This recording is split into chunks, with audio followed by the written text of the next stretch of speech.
ഭരണമാറ്റം ഉറപ്പാണ്. അപ്പോൾ ഭരണമാറ്റത്തോടൊപ്പം തൃക്കാക്കരയായിരിക്കും മുന്നിൽ നിൽക്കുക. ആദ്യം വിജയിക്കുന്നത് തൃക്കാക്കര തന്നെയാവും. തൃക്കാക്കര മണ്ഡലം UDF സ്ഥാനാർത്ഥി ഉമ്മാ തോമസ് നമ്മോടൊപ്പം ചേരുകയാണ്. കടകളും വീടും ഒക്കെ കയറുള്ള പ്രചരണത്തിലാണ് ഇപ്പോഴുള്ളത്.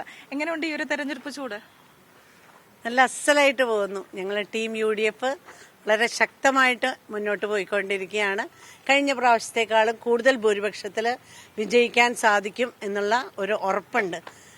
ഞങ്ങൾക്ക് ഭരണമാറ്റം ഉറപ്പാണ്. അപ്പോൾ ഭരണമാറ്റത്തോടൊപ്പം തൃക്കാക്കരയായിരിക്കും മുന്നിൽ നിൽക്കുക. ആദ്യം വിജയിക്കുന്നത് തൃക്കാക്കര തന്നെയാവും.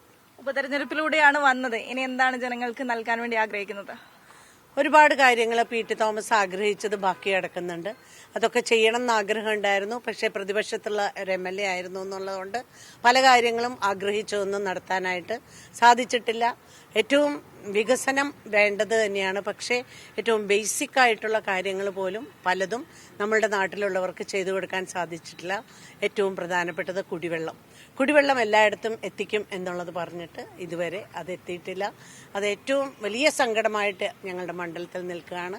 പിന്നെ തൃക്കാക്കര മണ്ഡലത്തിൽ കിടത്തി ചികിത്സിക്കുന്ന ഒരാശുപത്രിയും ഗവൺമെന്റിൻ്റെതായിട്ടുള്ളത് എനിക്കില്ല.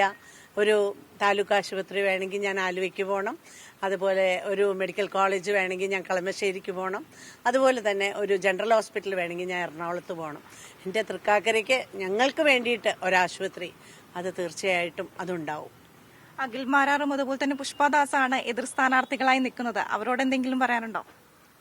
അവര് മത്സരിക്കുന്നതല്ലേ. അപ്പോൾ എപ്പോഴും ഇലക്ഷൻ എന്ന് പറയുമ്പോൾ ഒന്നിലധികം ആളുകൾ സ്ഥാനാർത്ഥികളുണ്ടാവും. ഇനിയും കൂടുതൽ സ്ഥാനാർത്ഥികൾ ചിലപ്പോൾ ഉണ്ടായിന്ന് വരും. അപ്പോൾ അത് അങ്ങനെ വന്നാലല്ലേ ഒരു മത്സരം ഉണ്ടാവുള്ളൂ. മത്സരം ഉണ്ടാവട്ടെ.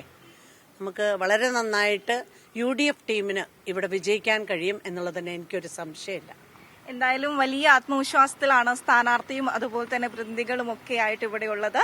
ക്യാമറമാൻ രാജേഷ് വടകരയ്ക്കൊപ്പം ആര്യ വിനോദ്, മീഡിയ 1 കൊച്ചി.